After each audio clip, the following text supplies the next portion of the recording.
आखिरकार स्वामी अविमुक्तेश्वरानंद आखिरकार क्यों उस मुहाने पर आकर खड़े हो गए हैं जब उन्हें अब आने वाले वक्त में जेल की सलाखों तक का रास्ता तय करना पड़ सकता है।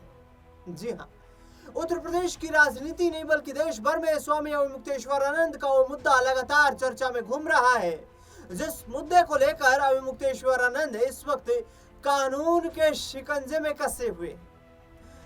प्रयागराज के झूसी में एक रिपोर्ट दर्ज की गई, एफआईआर दर्ज हुई। उस एफआईआर में कोर्ट के आदेश के बाद जो मामला दर्ज किया गया वो ये है कि अविमुक्तेश्वरानंद और उनका जो गुरुकुल है वहां पर कुछ बटुकों के साथ यानी कि शिष्यों के साथ, अनुयायियों के साथ गंभीर तरीके से यौन शोषण जैसी घटना को अंजाम दिया गया है। अब शंकराचार्य पर कानून का शिकंजा कसता जा रहा है तो शंकराचार्य लगातार अलग अलग तरीके की बातें कर रहे हैं। शंकराचार्य अविमुक्तेश्वरानंद का कहना है कि हम सिर्फ अकेले शंकराचार्य नहीं है बल्कि हम एक पूरा पीठ है, ज्योतिष पीठ है हम, और जितने भी हमारे साथ काम करने वाले लोग हैं ये हमारे तमाम जो हैं ये उस पीठ के सदस्य हैं। हम कहीं भी जाते हैं तो एक पीठ जाता है और उस पीठ के नाम से ही हमें वहां पर संबोधित किया जाता है। दरअसल आपको बता दें कि माघ मेला स्नान से जब ये मामला शुरू हुआ, ये विवाद शुरू हुआ, उसके बाद शंकराचार्य लगातार प्रशासन पर काफी हमलावर हो रहे थे। उत्तर प्रदेश प्रयागराज मेला कमेटी प्रशासन पर भी लगातार उन्होंने जमकर निशाना साधा और यहाँ तक की बात ये तक कह दी शंकराचार्य ने कि वो स्नान नहीं करेंगे क्योंकि प्रशासन की तरफ से उनके साथ अपमान किया गया है। अब प्रशासन की तरफ से उनके साथ अपमान किया गया है, इसका मतलब शंकराचार्य जी स्नान नहीं करेंगे। लेकिन जिस तरीके से उन्होंने राज्य सरकार को लेकर के सवाल खड़े करने शुरू किए, सत्तारूढ़ पार्टी को लेकर सवाल खड़े करने शुरू किए, उसके बाद परतें एक एक करके खुलकर सामने आई और अब मेडिकल रिपोर्ट जो बटुकों के सामने आ चुकी है, बटुकों की मेडिकल रिपोर्ट जो साथियों सामने आई है, उस मेडिकल रिपोर्ट ने यहाँ पर बड़ा खुलासा कर दिया है। शंकराचार्य से जुड़ी हुई जो मेडिकल रिपोर्ट सामने आई है, उस मेडिकल रिपोर्ट की जानकारी मैं आपको दे दूं। उस मेडिकल रिपोर्ट में बताया गया है कि ये जो यौन उत्पीड़न जैसी घटना घटित हुई है ये सही है और मेडिकल रिपोर्ट में यौन उत्पीड़न की पुष्टि की गई है। इसके साथ साथ मेडिकल रिपोर्ट में हवाला भी दिया गया है कि जबरन यौन कृत्य किया गया है। तो इस पूरे मामले को लेकर प्रशासन अब लगातार जो कि सख्त नजर आ रहा है, पैनी नजर रखे हुए है, हर उस पहलू पर जांच की जा रही है, तमाम सबूतों को जुटाया जा रहा है। शंकराचार्य से सवाल खड़े हो रहे हैं कि आखिरकार क्या उनके शिविर में, क्या उनके गुरुकुल में ये तमाम इस तरीके के कुकृत्य होते थे जिससे कि बटुक जो है वो घुट घुट कर अपनी जिंदगी जी रहे थे, अपना वक्त काट रहे थे। पीड़ित बटुक ने यहाँ पर बताया है कि उनके साथ 2 सालों से लगातार यौन शोषण हो रहा था। अविमुक्तेश्वरानंद और मुकुंदानंद पर यहाँ पर आरोप लगाते हुए बटुक ने कहा कि उनके साथ अन्य लोग भी थे जो इस तरीके की कुकृत्य उनके साथ करते थे, इस घटना को अंजाम देते थे। अब ऐसे में अविमुक्तेश्वरानंद एक नया पैतरा ढूंढ कर लाए हैं। शंकराचार्य एक नया पैतरा ये ढूंढ कर लाए हैं कि उन्होंने राज्य सरकार को निशाने पर लिया है। राज्य सरकार पर निशाना साधते हुए और सत्तारूढ़ दलों पर निशाना साधते हुए कहा है कि एप्स्टीन फाइल्स जैसे बड़े मुद्दे को दबाने के लिए मुझे फंसाया जा रहा है। एप्स्टीन फाइल्स जो कि देश में एक बड़ा मुद्दा गरमाया हुआ है। एप्स्टीन फाइल्स जो कि एक ऐसा मुद्दा है जो कि उत्तर प्रदेश ही नहीं बल्कि देश भर की राजनीति में जिसको लेकर विपक्ष लगातार सरकार को निशाने पर ले रहा है।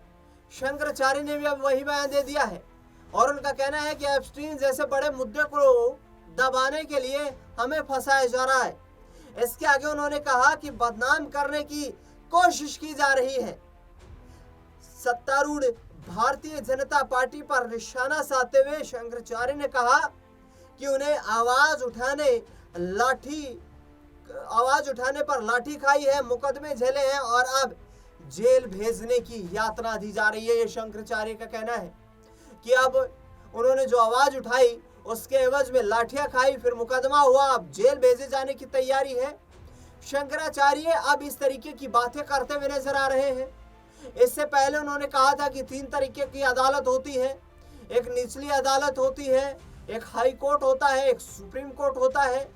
निचली अदालत का तुलना उन्होंने आम लोगों से की कि आम लोगों में ये विश्वास है कि शंकराचार्य जो है और मुक्तेश्वर आनंद जो है वो निर्दोष है, उन्हें फंसाया जा रहा है। तो शंकराचार्य कहते हुए नजर आए कि निचली अदालत से हमें क्लीन चिट मिल चुकी है।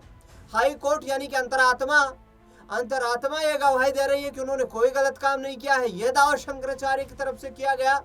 और सुप्रीम कोर्ट यानी कि भगवान ईश्वर का नाम शंकराचार्य ने लिया। ईश्वर का नाम लेते हुए शंकराचार्य ने कहा कि हमें ईश्वर से जो सीधा हमारा आत्म मनन हुआ है, ईश्वर का जो हमने सीधा ध्यान लगाया है, ईश्वर का ध्यान लगाने से ईश्वर ने हमें क्लीन चिट दे दी है कि आप दोषी नहीं। लेकिन शंकराचार्य शायद ये नहीं जानते कि अभी उन्हें कानूनी रूप से अदालत का सामना करना पड़ेगा। रिपोर्ट जो सामने आ रही हैं, उन रिपोर्ट्स के मुताबिक हाई कोर्ट से अग्रिम जमानत को लेकर भी चर्चाएं चल रही है और हाई कोर्ट में शंकराचार्य और मुक्तेश्वरानंद की अग्रिम जमानत लेने की कोशिश की जा रही है, जिससे कि उनकी गिरफ्तारी ना हो सके। कोर्ट के आदेश के बाद पुलिस जांच करे और फौरन अब मुक्तेश्वरानंद को गिरफ्तार ना किया जा सके, जिसको लेकर एक बड़ी वकीलों की फौज जो है, एक टीम जो है, वो हाई कोर्ट जाने की तैयारी में है।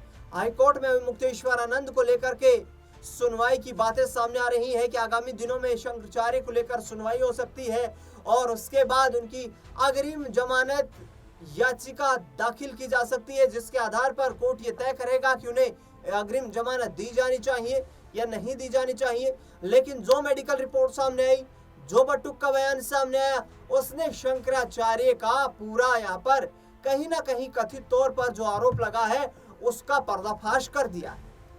अब ये कथित आरोप है, शंकराचार्य को न्यायालय के समक्ष जाना पड़ेगा, क्योंकि भारत संविधान से चल रहा है और संविधान कानून से ऊपर कुछ नहीं है।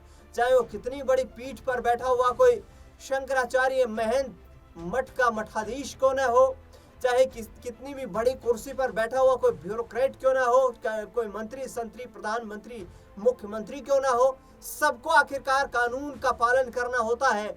और अब मुक्तेश्वरानंद को भी अब कानून के सामने जाना पड़ेगा और अपने आप को, यदि वो दावा कर रहे हैं कि मैं निर्दोष हूं, तो अपने आप को निर्दोष साबित करना पड़ेगा। लेकिन जो मेडिकल रिपोर्ट सामने आई है उसने वाकई शंकराचार्य के यहाँ पर होश उड़ा दिए होंगे। अब देखना दिलचस्प होगा कि आने वाले वक्त में और किन एंगल्स पर उत्तर प्रदेश की पुलिस प्रशासन जो है वो कार्रवाई करेगी और शंकराचार्य और मुक्तेश्वरानंद के खिलाफ जो बड़े बयान जो सामने आए हैं, इनके आधार पर क्या जल्द ही उनकी गिरफ्तारी होती हुई नजर आएगी।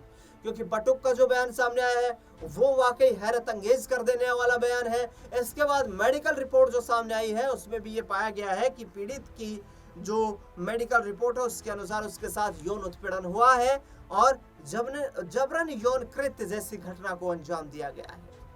इस पूरे मुद्दे को लेकर आप क्या कुछ सोचते हैं वो हमें कमेंट बॉक्स में जरूर बताएं। खास रिपोर्ट में फिलहाल के लिए इतना।